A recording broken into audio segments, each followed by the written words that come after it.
주 안에서 평안하셨습니까? 네, 오늘 구역 찬송 감사드립니다. 어린아이들의 목소리가 굉장히 컸는데 하나님의 은혜가 우리 아이들에게 흘러 넘칠 줄로 믿습니다. 지난주에 우리가 함께 나누었던 시편 85편의 말씀을 8절부터 11절까지 찾아서 함께 읽고 말씀을 또 나누겠습니다.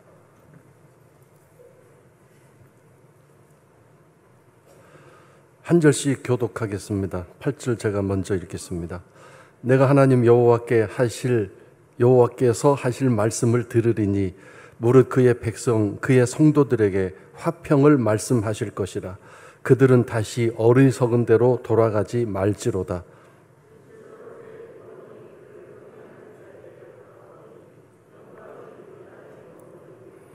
인애와 진리가 같이 만나고 의와 화평이 서로 입맞추었으며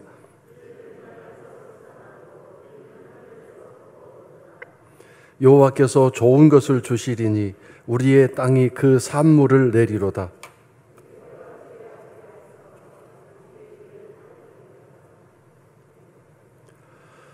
하나님은 우리에게 화평을 말씀하신다. 화평에 관한 말씀을 말씀하신다는 이 말씀이 첫 번째 우리들에게 기억되어야 할 것입니다. 어떤 상황과 어떤 처지에 있든지 그 말씀이 힘들어 보이고 어려워 보여도 내 처지와 입장에서 그 말씀을 그대로 실천하기가 어렵고 불가능해 보일지라도 또 하기 싫어도 그 말씀을 순종하게 되면 그 결과는 언제나 화평이라는 것이 오늘 말씀에서 다시 한번 약속되고 있습니다. 다시 어리석은 대로 돌아가지 말지로다. 이 말은 결론적으로 말하면 천국 못 간다는 뜻입니다. 구원을 잃어버린다는 뜻이죠. 한 번 구원은 영원한 것이 아니라 우리가 그 구원을 상실할 수 있고 빼앗길 수 있습니다. 그래서 그 구원의 완성을 향하여 오늘도 끝없이 달려가야 하는 것입니다. 천국에 대한 소망이 없으면 신앙생활 열심히 하기가 어렵습니다. 왜냐하면 당장 사는 것이 힘들고 피곤하고 당장 눈앞에 현실이 더 커 보이기 때문입니다. 하나님 나라를 소망하며 신앙생활한다는 게 얼마나 어려운가를 오늘 이 수요 예배에 나오신 성도 여러분들이 느끼고 있지 않습니까? 이 부분은 다시 이따 히브리서의 말씀을 통해서 확인해 보겠습니다. 하나님의 구원이, 이 구원이라는 말은 생명의 구원, 영혼의 구원이라는 뜻도 있지만 실제적으로 우리의 삶에 필요한 것이 생활의 구원 아니겠습니까? 힘들고 어려울 때 가장 먼저 내 마음을 구원해 주셨으면 좋겠습니다. 내 마음이 너무 침체되어 있고 낙심되어 있고 게을러져 있고 기쁨이 없고 열심히 사라져 있고 또는 두려움과 염려와 근심으로 내 마음이 가득해져 있고 또는 유혹과 욕심으로 내 마음이 어지럽혀져 있을 때 그 마음을 평화롭게 해결해 주실 수 있는 분이 하나님이신데 그 구원이 누구에게 이루어지느냐? 하나님을 경외하는 자에게라는 뜻입니다. 이것이 무슨 뜻이냐면 경외하다라는 말은 하나님을 찾아간다는 뜻입니다. 아무리 잘 고치는 의사가 옆에 있는데 병원이 있는데 그 병원 찾아가서 의사를 만나지 않으면 무슨 소용이 있겠습니까? 이 경외하다라는 말은 하나님을 찾아간다. 하나님에게 도움을 청한다라는 뜻입니다. 의사에게 찾아간 환자가 부끄러워서 또 머뭇거리면서 믿지 못한다는 뜻으로 잘 자신의 상황을 이야기하지도 않고 또 아픈 부위를 내보이지도 않으면서 이렇게 고치어 달라고 한다는 것은 어리석은 일이죠. 우리가 하나님을 찾아왔다는 것은 모든 것을 하나도 숨김없이 다 내놓고 고백한다는 뜻을 가지고 있습니다. 이 하나님을 경외한다라는 말에는 결국 하나님을 믿고 신뢰한다는 의미가 담겨져 있습니다. 심지어 우리가 예배를 드리고 기도할 때조차도 하나님을 정말로 신뢰하고 믿고 있는지 다시 한번 살펴봐야 되겠습니다. 하나님을 경외하는 것은 꼭 믿음과 연결되어 있음을 잊지 마시기 바랍니다. 이러한 삶이 하나님의 화평을 경험하고 만나는 삶이 될 것입니다. 구체적으로 하나님을 경외하는 신뢰하는 삶이 어떻게 이루어지는지 10절과 11절에서 말씀하고 있습니다. 인애는 진리와 만나고 의와 화평은 서로 입맞춘다고 말씀했습니다. 하나님이 인애 즉 긍휼과 자비하심으로 우리에게 다가올 때 우리가 진리를 따라 행하고 진리가 내 마음속에 있을 때 만나기가 쉽다. 빨리 만나게 되어진다는 뜻입니다. 하나님이 진리를 가지고 오시든 또 하나님이 긍휼과 자비하심을 가지고 오든 내가 자비를 가지고 있거나 행하고 있거나 또는 진리를 행하고 있거나 진리를 따라 살고 있으면 이 만남이 쉽게 성사가 되는 것입니다. 하나님이 어떤 때는 진리를 매뉴얼을 하나님의 기준과 잣대를 가져오시고 내 삶에 인자와 긍휼과 자비하심이 사람 가운데 잘 행하여지고 있는지 살펴보실 것입니다. 그 기준에 맞춰야 되겠죠. 또 어떤 때는 하나님이 진리를 가지고 오실 것입니다. 내가 이 땅에 사랑과 긍휼을 행할 때 그 하나님의 진리 매뉴얼에 따라서 잘 행하고 있는지 그때 하나님은 우리를 살펴보실 것입니다. 여기서 문제가 되는 게 뭡니까? 진리라는 것에 연결되면 반드시 뭐가 필요합니까? 복음이 필요합니다. 우리는 진리 이 매뉴얼대로 100% 제대로 살 수 없습니다. 그래서 필요한 것이 예수 그리스도의 십자가 보혈의 은혜로 용서함 받고 죄사함 받는 것입니다. 진리대로 살지 못했음을 용서함 받게 될 때 그 다음에 뭐가 이루어지는 거죠? 의가 이루어지는 거죠. 거룩함과 깨끗함이 이루어지게 됩니다. 그래서 이제 이런 삶이 계속되게 될 때 성숙하게 된 게 바로 의와 화평이 만나게 되어집니다. 화평이라는 단어는 결국 관계입니다. 하나님과의 관계가 화평하다. 나와 돈과의 관계가 화평하다. 나와 사업과의 관계가 평화롭다. 나와 가족과 나와 남편, 아내와의 관계가 화평하다. 모든 관계가 화평이라는 뜻입니다. 이것이 가장 큰 복 아니겠습니까? 그래서 우리가 의로움으로 예수 그리스도의 보혈의 피로 의로움이 이루어집니다. 어떤 사람에게 자기네 잘못을 매뉴얼대로 살지 못했음을 깨닫고 정직하게 회개하고 또 그런 삶을 이제 살지 않기를 바라는 도움을 청하는, 매뉴얼대로 살지 못했음을 그냥 알면서도 내버려 두고 내 형편이 이러니까 내 상황이 이러니까 그러면서 계속 그것을 지켜 행하고자 하는 열심이 없고 간절함이 없으면 점점 만남이 시들해지고 이제는 하나님이 나 찾아오는 게 싫어져서 예배가 등한시 되어지고 기도 생활이 별로 재미가 없어지게 될 것입니다. 만남이 점점 사그라들고 안 만나게 되니까 점점 멀어진 상태가 되죠. 예배에 대한 열정과 감격도 사라지게 되고 기쁨이 사라지게 되는 거죠. 그러나 하나님이 인자와 긍휼을 가지고 오실 때 깨닫게 되죠. 내가 이 부분에서 하나님의 사랑받기가 너무도 어렵게 부족하게 살았구나. 그 부분을 정직하게 주의 보혈 앞에 엎드려 회개하게 될 때 그런 부분에서 이제 하나님과 더 친밀해지면서 의로움이 이루어지게 되는 거죠. 의로움이 이루어지게 되면 하나님과의 관계와 화평의 관계 그리고 내 모든 삶에서의 관계들이 화평의 관계가 되어지게 될 것입니다. 그래서 그 집이 화평의 집이 되는 것이죠. 평화의 집이 되는 것이죠. 옛날에는 조금만 하나도 서로 신경질 나고 싸우고 다투고 왠지 집안에 기르는 강아지, 고양이도 성질내고 짜증냈는데 모두가 화평의 관계가 되니 그 집에서 저 구석에서 기생하는 바퀴벌레도 평화롭게 왔다 갔다 하지 않겠습니까? 이 집이 평화로운 집안이구나. 그 화평은 성령님이 주시는 것이기 때문에 제가 농담을 했지만 악하고 더럽고 추악한 것은 절대로 틈타지 못할 거룩한 평화입니다. 사탄은 틈타지 못할 거룩한 평화입니다. 오늘 아침 우리가 말씀을 통해서 묵상했듯이 하나님의 산성, 시온성이 되고 성산이 될 것입니다. 하나님의 거하시는 복된 곳이 될 것입니다. 이런 놀라운 일이 이렇게 의와 화평의 관계에서 입맞춤하는 아주 가까운 친밀한 관계 속에서 이루어지게 되는 것입니다. 우리 성도 여러분들은 이 관계를 소망하고 꿈꾸면서 하나님 내 삶에 하나님이 의를 가지고 오실 때 거룩함을 가지고 오실 때 내가 이 땅에서 화평의 삶을 잘 살아서 거기에 통과되는 입맞춤하는 가까이 서로 껴안는 복된 삶이 되게 해주십시오. 내가 그렇게 살지 못하면 의와 화평이 내 하나님이 의를 가지고 오실 때 내가 이 땅에 사랑을 향하고 관계가 엉망진창이면 밀어내고 꺼려하고 도망가겠죠. 마치 아담이 하나님 찾아오셨을 때 도망가고 숨었던 것처럼. 그러나 오늘 우리 성도들이 이런 하나님을 경외하는 그런 삶을 살아갈 때 결국 시작은 무엇으로 시작됐습니까? 하나님의 말씀입니다. 말씀을 잘 지켜 행하고 살아갈 때 거기서부터 성숙되고 성장되면서 입맞춤의 관계가 되는 것이죠. 그래서 결국 11절에서 진리는 땅에서 솟아나는 것입니다.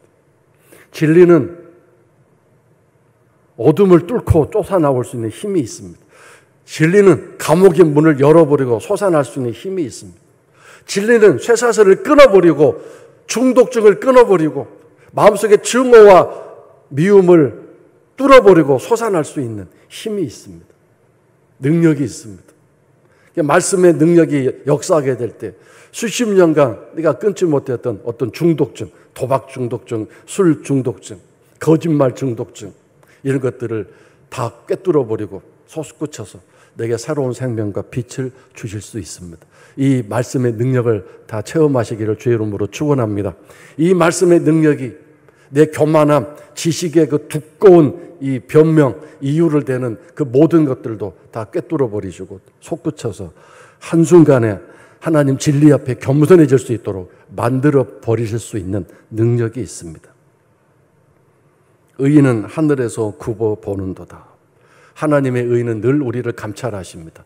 그러나 이렇게 진리를 따라 살아가게 되고 진리가 나를 지배하게 되면 언제나 우리는 하나님께 합격품이 되어서 정품이 되어서 순정품이 되어서 늘 화평의 삶을 살게 될 줄로 믿습니다. 비록 물질도 부족하고 건강도 완벽하지는 않지만 내 마음속에 샘솟는 하늘의 평안으로 그 모든 어렵고 힘든 일들을 잘 견디고 감당하면서 저 하늘나라의 영원한 소망을 바라보면서 살아가게 될 줄로 믿습니다. 또 그런 성도는 이 땅에서 모든 사람에게 화평을 나누어주고 기쁨을 나누어주는 축복의 통로로 살게 될 것입니다. 이 모든 일들이 12절의 결론입니다. 여호와께서 좋은 것을 주시리니 우리 땅이 그 산물을 내리로다.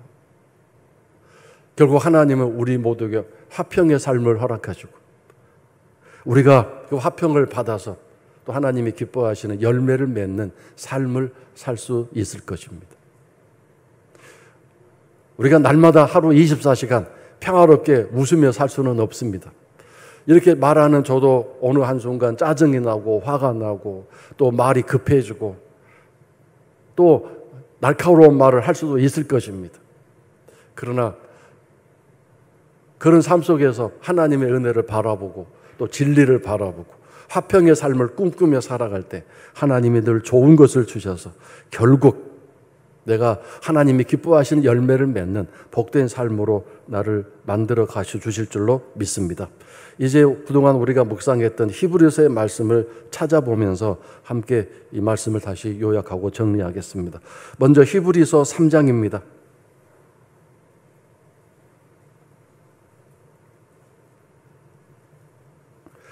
3장 13절 우리 다 같이 함께 읽겠습니다. 오직 오늘이라 일컫는 동안에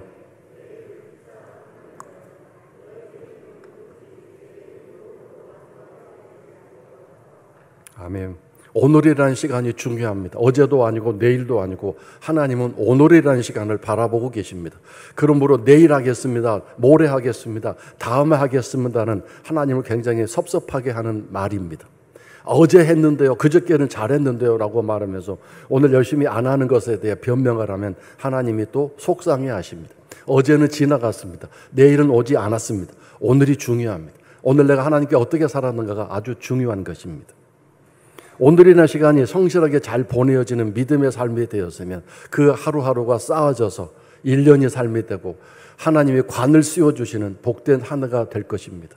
그런 삶을 살다가 내가 이제 주 앞에 갈 날이 다가왔을 때 바울 사도처럼 내가 달려갈 길을 다 달려왔고 믿음을 지켰으니라고 자신만만하게 하나님 앞에 갈 날을 꿈꾸며 소망할 수 있지 않겠습니까? 오늘이라 일컫는 동안에 근데 혼자서는 힘들기 때문에 매일 피차 권면하여 서로 돌보아 사랑과 선행을 격려하라는 뜻입니다. 오늘 하루라는 시간에 어떤 격려와 위로를 서로 나누셨습니까? 혼자서 끙끙 앓지 마시고 격려와 위로를 나눌 수 있는 관계가 이루어질 수 있기를 바랍니다. 그것이 부부관계에서 가장 이루어져야 할 일이고 부모와 자녀와의 관계에서 그리고 가장 중요한 성도와의 관계에서 이런 격려와 위로가 필요합니다. 서로 돌아보는 일, 서로 권면하는 일 정말 중요합니다. 그래서 이 시간 옆에 분들에게 정말 진심을 담아서 복 많이 받으세요. 한번 고면해 보시기를 축원합니다. 한번 고면해 보십시오. 예, 복 많이 받으세요. 복, 하나님이 주실 은혜, 하나님이 주시고자 하는 하나님의 놀라운 사랑 아닙니까? 우리가 이렇게 축복의 통로로 살아가는 일이 얼마나 좋습니까? 지금 여러분 옆에 분들 축복하면서 인상 쓰면서 축복하셨습니까? 웃으면서 하셨잖아요. 그리고 그 축복하는 성도의 이야기를 웃으면서 서로 받으셨잖아요. 이게 축복이라는 게 이렇게 좋은 것입니다. 하나님이 기뻐하시는 것입니다. 언제나 입을 열 때 이런 축복의 말과 언어들이 우리 성도들 입에서 나오시기를 바라고, 그렇게 축복을 하게 되는 성도들의 삶에 하나님 은혜가 더 충만하게 넘치실 줄로 믿습니다. 불만스러운 일, 짜증나는 일도 이렇게 축복의 언어로 바꿔서 말할 수 있는 지혜가 좀 필요할 것 같습니다. 고지고대로 직설적으로 말하지 않고 좀 축복의 언어로, 하나님의 복음의 언어로 바꿔서 말하는 그런 지혜와 방법도 하나님께서 우리에게 가르쳐 주시기를 간절히 기도합니다. 죄의 유혹으로 완고하게 되지 않도록 하라. 죄의 유혹이란 뭔가요? 우리의 약점과 단점을 너무도 잘 알고 있기 때문에 그것을 통해서 우리에게 하나님의 권면, 성령님의 권면을 받지 못하도록 우리를 가로막습니다. 그리고 결국 의와 진리의 삶 또는 하나님의 긍휼과 화평의 삶을 살지 못하게 방해하는 것들이죠. 즉 하나님을 경외하지 못하게 막는 것입니다. 결국 믿음을 떨어뜨리고 믿음이 식어지게 만드는데, 그것은 결국 만남을 방해하는 것입니다. 하나님과의 만남. 그것은 무엇으로 이루어지나요? 성경 말씀을 잘 읽지도 듣지도 않게 되고 기도도 잘 하지 않게 되고 예배를 기뻐하지 않는, 그것이 바로 하나님과 만남이 멀어지는 것입니다. 이것이 바로 죄의 유혹입니다. 죄의 유혹이 꼭 죄 짓는 것 자체로만 생각하지 마십시오. 죄의 유혹은 뭔가? 하나님과 멀어지게 만드는 거예요. 하나님과 만남을 갖지 못하게 만드는 것입니다. 그렇게 되면 결국 마음이 굳어지고 단단해지면서 이제는 어떤 말씀을 들어도 그 말씀이 내 마음에 들어오지 않고 그 말씀이 내 마음에 심어지지 않기 때문에 믿음은 온데간데 없어지고 형식적인 신앙생활을 할 수밖에 없는 것입니다. 그래서 오늘 우리가 기도를 왜 쉬지 않고 날마다 해야 되는가? 왜 하나님 말씀을 날마다 읽고 묵상해야 되는가? 바로 우리가 하나님을 경외하는 마음과 우리의 마음이 굳어지고 단단해지고 완고해지지 않도록 하기 위해서입니다. 자, 이런 신앙생활을 하지 않고 정신 차리지 않으면 아까 그 시편에서 뭐라고 했습니까? 제가 다시 한번 읽어드리면 어리석은 대로 돌아가지 말라고 말씀하셨는데, 이 어리석은 대로라는 말은 원어를 보면 망령된 대로라는 뜻입니다. 망령 들었다가 무슨 뜻인가요? 내가 무슨 말을 하는지 무슨 생각을 하는지 모르면서 행동하는 것이 망령된 것입니다. 즉 이게 뭐냐면 신앙생활을 하는 가운데 망령된 사람처럼 신앙생활을 하는 사람이 있다는 뜻이죠. 하나님 보시기에 도대체 무슨 마음과 무슨 생각으로 저 찬송을 부르는지, 무슨 의도로 저 기도를 하는지, 무슨 목표와 목적과 비전과 꿈으로 예배를 참석하는지 아무것도 모르면서 그냥 습관적으로 그냥 의례적으로 앉아있고 시간을 보내는 것을 말합니다. 망령든. 자, 근데 이것을 다시 히브리서 3장에서는 뭐라고 얘기했느냐면 12절입니다. 한 절 앞에 보면 12절인데 우리 다 같이 함께 읽겠습니다. 형제들아, 너희는 삼가 혹 너희 중에 믿지 아니하는 악한 마음을 품고 살아계신 하나님에게서 떨어질까 조심할 것이요 그랬습니다. 여기서 너희는 누구를 가리키나요? 히브리서를 읽는 성도들을 말합니다. 여러분, 성도들 중에서도 하나님을 믿지 않은 악한 마음을 품는다 그랬습니다. 여기서 중요한 뭔가요? 품는다, 마음에 품는다. 하나님을 믿지 않는 마음. 여러분은 전부 다 하나님을 믿습니다. 심지어 교회를 1년 동안 안 나오는 사람도 하나님을 믿고 나 하나님을 거부하는 건 아니야 라고 말할지 모릅니다. 그래서 하나님을 마음에 품지 않는다. 악한 마음을 품는다. 무엇일까요? 하나님 말씀이 마음에 없다는 뜻입니다. 하나님과 만남이 없는 것입니다. 하나님의 만남은 무엇으로 이루어진다고요? 진리와 하나님의 긍휼하심, 이 두 가지가 만나는. 왜 우리가 진리를 가지고 살아갈 때 하나님의 긍휼하심이 필요한가요? 말씀대로 제대로 살지 못하기 때문입니다. 어느 누구도 하나님 매뉴얼 100% 지켜 살 수 없습니다. 그래서 하나님의 긍휼하심이 필요합니다. 우리를 좀 봐주시는 게 필요합니다. 그 봐주시는 게 뭘 통해서요? 예수 십자가 보혈을 통해서. 근데 그냥 봐주시는 게 아니라 내가 이러이러한 부분에서 말씀을 지켜 행하지 못했습니다. 하나님 긍휼하심으로 나를 용서해 주세요 라고 할 때 거기에서 하나님의 긍휼하심이 이루어지는 거죠. 진리와 긍휼은 반드시 필요합니다. 더 쉽게 말하면 하나님의 법과 하나님의 긍휼하심은 정말 필요 불가결한 필수적인 관계죠. 우리가 정말 말씀을 100% 지키며 살아간다면 하나님의 긍휼하심은 필요 없을 수 있겠죠. 우리는 긍휼하심을 자꾸 물질적인 건강의 문제 또는 자녀의 문제 이런 것에만 필요한데 정말 필요한 하나님의 긍휼은 어디에서부터 시작돼야 돼요? 하나님 말씀 지키지 못하고 살아가는 나의 부족함과 연약함에서 가장 먼저 필요한 것입니다. 그래야 관계가 이루어지고 만남이 지속될 수 있지 않겠습니까? 그러니까 여러분, 우리가 예배를 드리고 기도할 때도 말씀대로 살려고 한 생각도 없고 매뉴얼을 숙지도 하지 않고 있으면 그 예배와 만남, 예배가 기도가 하나님과 만남이 되지 못할 것입니다. 하나님과 만남이 없는 예배가 되고 기도가 되니까 재미도 없고 기쁨도 없고 졸음만 오고 신나지도 않고 설레임도 없고 그렇잖아요. 만남이 없는데. 영어에 이런 말이 있잖아요. out of sight, out of mind. 제가 좀 문자를 썼는데요. 안 보면 멀어진다 그 뜻 아닙니까? 안 만나면 멀어지게 돼 있다 그 뜻입니다. 그래서 아무리 예배를 많이 드리고 기도를 열심히 해도 진리를 붙들고 살아가는 삶이 아니면 하나님과 만남이 이루어지지 않는 것입니다. 오늘 우리 성도들이 이 하나님 말씀을 즐겁게 주야로 묵상하면서 이 말씀을 내 마음에 새기는 일이 중요합니다. 이 말씀을 새기는 속공은 성령님이십니다. 성령님이 끌과 망치를 가지고 오셔서 제가 하나님 말씀 사랑합니다. 이 말씀대로 살기 원합니다. 이게 말씀에 대한 소망과 열망을 가지고 그 말씀을 막 붙들고 있을 때 성령님이 오셔서 내 마음에 말씀을 새겨주십니다. 잊지 않도록 기억하도록 말씀을 새겨주십니다. 기억력이 별로 없는 사람일지라도 말씀을 기억할 수 있도록 도와주시는 분이 성령님이십니다.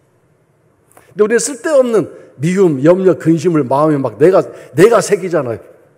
마음에 막 그걸 잊지 않도록 새겨가지고 피를 뚝뚝 흘리면서 밥도 못 먹고 잠도 못 자면서 그렇게 고통스러운 삶을 살아가는데 이 얼마나 어리석은 일입니까? 그 모든 일은 이제 그만두고 성령님이 오셔서 내 마음에 말씀을 새겨주시도록 언제나 회개함으로 말씀을 깨끗하게 정리정돈하고 말씀을 사모함으로 갈망함으로 성령님이 오셔서 말씀을 새겨주실 때 이런 놀라운 일이 일어나게 될 텐데 살아계신 하나님에게서 떨어질까 조심해라. 즉 이게 뭐죠? 천국 못 간다 그 뜻입니다. 성도들이라도 신자들이라도 하나님 말씀대로 살지 아니하면 하나님 말씀이 그 안에 없으면 복음이 그에게 없으면 하나님과 멀어지게 되면서 하나님에게서 떨어진다, 분리된다 그런 뜻입니다. 그래서 여러분 예수님이 십자가에서 죄값을 치르실 때 마지막 뭐라고 하셨어요? 하나님 아버지 어찌하여 나를 버리시나이까 그랬잖아요. 하나님으로서 분리됐어요. 분리. 그래서 이걸 보여주셨어요. 죄값의 마지막 하나님과 분리되고 완벽하게 아무것도 아닌 상태로 떨어지는 것, 그것이 얼마나 두렵고 무서운 것인지를 예수님이 십자가에서 비명처럼 들려주시고 우리들에게 가르쳐 주셨습니다.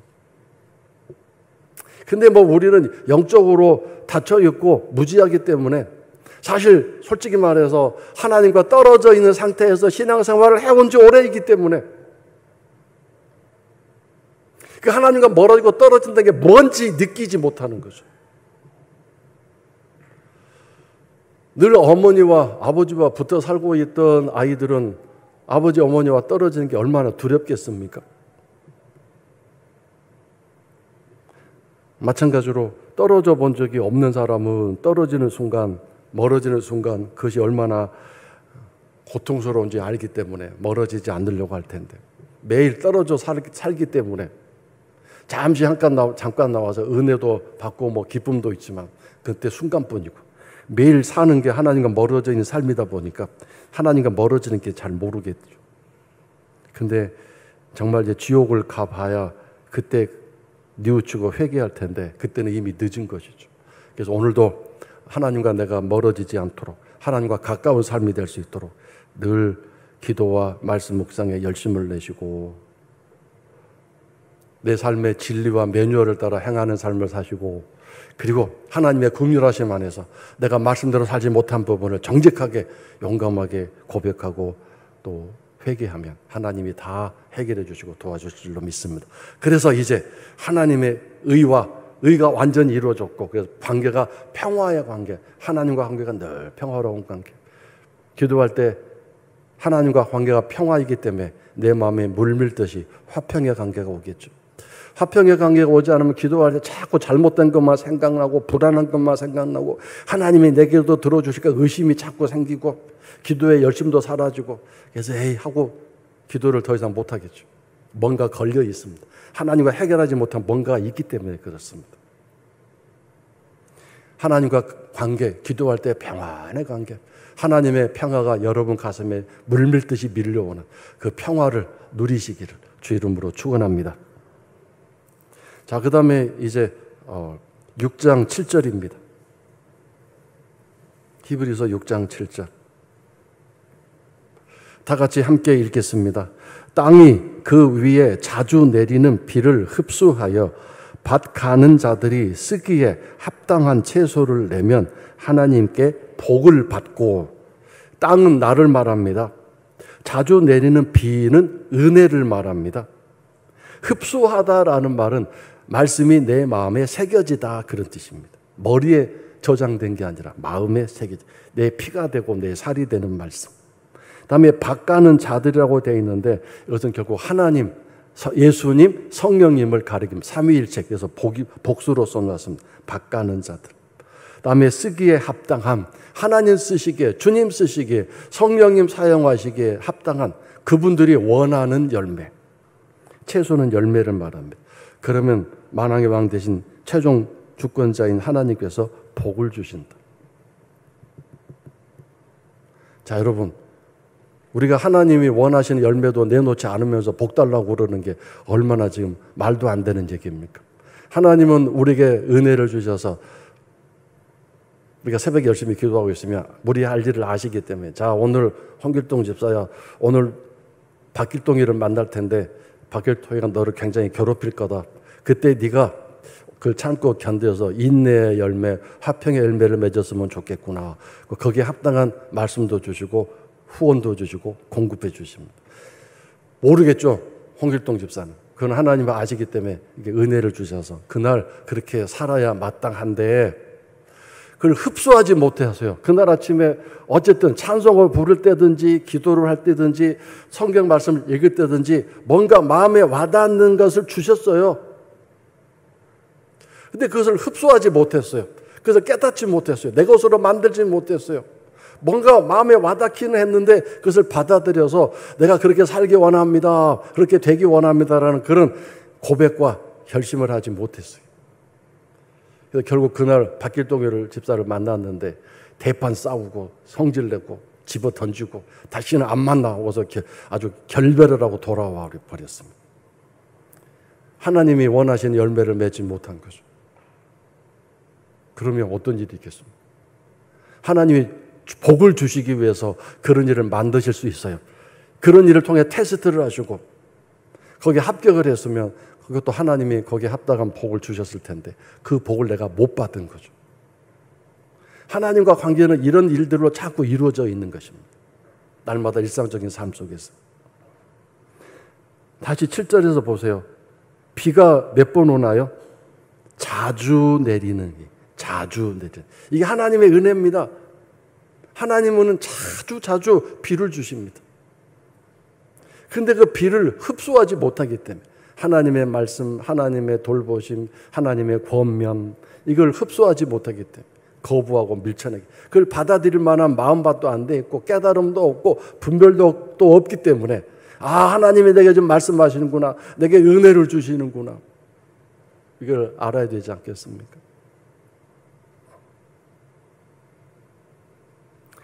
주여, 주께서 말씀하시는 바 또는 내게 합당한 후원을 주시는 그 돌보심을 흡수할 수 있도록 분별력 주시고 착하고 좋은 마음 주시고 그 말씀을 무시하지 않고 그냥 업신여기지 않도록 주님 제게 그 분별력을 주십시오. 제가 옛날에 말씀드렸던 것처럼 아침에 차 타고 나가려고 하는데 교통사고, 그게 마음에 왔지만 뭐 내가 교통사고 생겨 무시하고 갔다가 30분 만에 대형 사고가 났지 않았습니까? 하나님은 자주, 우리에게 자주 계속해서 이렇게 말씀하시고, 말씀, 화평의 말씀, 우리를 인도해 가시는 분이십니다. 이걸 절대로 놓치지 마시고, 이걸 놓치지 않고 잘 붙들 때 네가 나를 경외하는구나, 그렇게 말씀하실 것입니다. 여러분, 누가 여러분 말했는데 무시하고 안 듣고 그러면 얼마나 화가 납니까? 앞에서는 듣는 것처럼 해놓고 하니까 하나도 안 지켰으면 더 성질 나죠.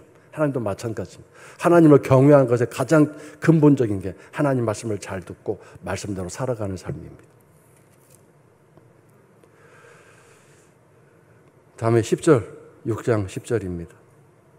다 같이 함께 읽겠습니다.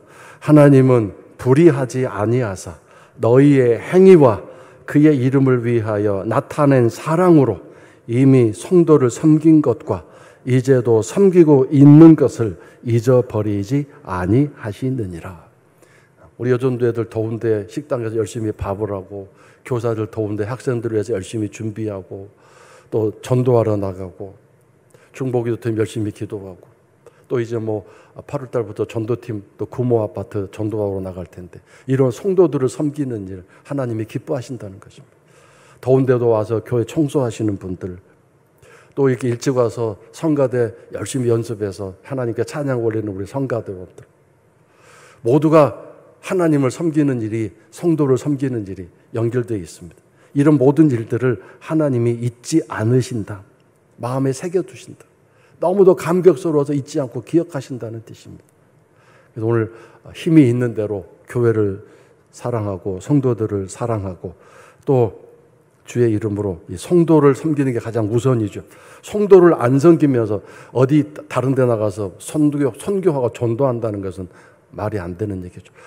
가족을 사랑하지 않으면서 이웃을 사랑한다는 것은 말이 안 되는 얘기지 않습니까? 성도를 사랑하는 것이 결국 말씀 매뉴얼대로 사는 삶이고 하나님을 경외하는 삶이요, 화평의 삶을 살아가는 삶의 모습이라는 얘기입니다. 그래서 이것을 이제 12장에서 확인하겠습니다. 12장 14절 15절입니다. 다 같이 함께 읽겠습니다. 모든 사람과 더불어 화평함과 거룩함을 따르라. 이것이 없이는 아무도 주를 보지 못하리라. 너희는 하나님의 은혜에 이르지 못하는 자가 없도록 하고 또 쓴뿌리가 나서 괴롭게 하여 많은 사람이 이로 말미암아 더럽게 되지 않게 하며, 모든 사람과 더불어, 모든 사람에는 누가 포함되어 있어요? 원수도 포함되어 있어요. 마음에 안 드는 사람도 포함되어 있어요. 화평함을 이루어야 돼요. 화평이 뭔가요? 입맞춤의 관계 아닙니까? 하나님의 의와 입맞추는 관계입니다. 화평하지 않으면서 하나님의 의를 통과할 수 없습니다. 화평하지 않으면서 하나님께 예배드릴 자격이 없으면 나가라고 그랬잖아요. 화평, 관계가 깨져 있는데 무슨 예배냐고 하나님 쫓아버리신다고 하지 않았습니까? 화평입니다. 화평. 그 다음에 거룩함. 이 거룩함이란 결국 의로움입니다. 깨끗함입니다. 성결함입니다. 이것이 없이는 아무도 주를 보지 못하리라. 입맞춤하고 껴안는 것은 제쳐놓고 아예 만나지도 못한다, 그 뜻입니다. 예배를 아무리 열심히 한다고 할지라도, 기도를 아무리 열심히 한다 할지라도 사람과의 관계가 깨져 있으니 하나님이 만나주시지 않는다, 이겁니다. 우리가 얼마나 이 부를 잘못하고 있습니까? 그래서 제가 입만 열면 이 이야기를 하는데 여러분 너무 귀에 많이 들어서 귀에 못이 박히셨죠. 원수를 사랑한다든가 말 함부로 하지 말라고 한다든가 화평의 도구로 쓰임 받으시라고 하는 게. 왜냐하면 우리가 이걸 잘 못하고 있기 때문입니다. 근데 여러분, 모든 사람 중에서 가장 화평함을 이루지 못하는 사람이 누구인가요? 바로 가족입니다. 부부 사이입니다. 너무 편한 사이고 칼로 물베는 사이다 보니까 말을 함부로 할 수도 있고 함부로 대할 수도 있고 아무 그냥 죄책감 없이 함부로 대할 수 있는데 큰일 납니다. 그리고 교회 성도들 사이입니다. 성도이다 보니까 뭐 고소를 합니까 고발을 합니까 기분 나쁘도 참고 그냥 견딜 수밖에 없는 그런 상황이잖아요. 근데 이 모든 일들이 하나님 다 보고 계십니다. 그래서 오늘 모든 사람 중에 가장 첫 번째 해당되는 사람이 가족, 그 다음에 성도들. 원수는 짬바 제쳐놓고요. 모든 사람과 화평함을 이루라. 아내와 남편과 화평함을 이루십시오. 성도들끼리도 화평함을 이루십시오. 관계 깨져 있으면 빨리 회복하십시오. 절대로 이거 없이는 하나님을 볼 수 없다. 만나는 것은 제쳐놓고 보는 것도 안 된다. 하나님이 아예 얼굴도 안 보여주신다 그랬습니다. 여러분 이 말씀을 우습게 가볍게 여기지 마십시오. 깨어져 있는 관계 반드시 회복하시기를 바랍니다. 너희가 하나님 은혜에 이르지 못하는 자가 없도록 쓴뿌리가 나지 않도록 앞에서 14절을 이렇게 말한 거죠. 화평함과 거룩함이 없는 상태죠. 13장 1절은 형제 사랑하기를 계속해라. 손님 대접하기를 잊지 마라. 손님 여기서 뭐라고 그랬습니까? 하찮은 사람, 별 볼 일 없는 사람, 내가 아무런 대접 받을 걸 기대하지 할 수 없는 그런 사람 대접해라. 잊지 말아라. 기억해라. 마음에 잊어먹어서는 안 된다. 이로써 천사를 하나님 보내신 사람을 대접한 사람도 있다. 아브라함이라고 말씀드렸습니다. 너희도 갇힌 것 같이 동병상련으로 갇힌 자가 있으면 너도 같이 갇힌 자가 된 것처럼. 이게 기도할 텐데 이거 괜찮죠? 우리 김진희 집사님 손녀죠. 지금도 병원에서 굉장히 어려운 가운데 있어요. 쌍둥이인데 한 해는 퇴원했는데 한 해가 계속 남아서 지금 수술을 걱정해야 될 상황이 되어 있습니다. 우리가 또 열심히 기도할 텐데 어떻게 기도해야 되나요? 내 아들이 내 손녀가 그렇게 병원에 오랫동안 입원해 있는 것처럼 그런 마음을 가지고 기도해야 됩니다. 뭐 덕담 수준으로 불쌍하게 해주세요 이렇게 하면 안 돼요. 내 일처럼 하라 그 뜻입니다. 이것이 바로 형제 사랑하는 것이고 화평을 이루는 하나님의 아름다운 삶을 살아가는 일입니다. 우리 교회 신장이 안 좋아서 투석하시는 분들도 있습니다. 아직 결혼도 하는 우리 처녀가 여자아이가 그렇게 계속 주일에 3회씩 투석하다가 지금 너무 힘든 가운데 있다는 얘기를 들었습니다. 그런 성도들, 저 이름은 말하지 않겠습니다만 신장이 안 좋은 성도들, 또 여러 가지 물질이나 여러 가지 어려움 속에 있는 성도를 위해서 정말 내 일처럼 그런 간절한 마음으로 주여 도와주옵소서 기도해야 되겠습니다.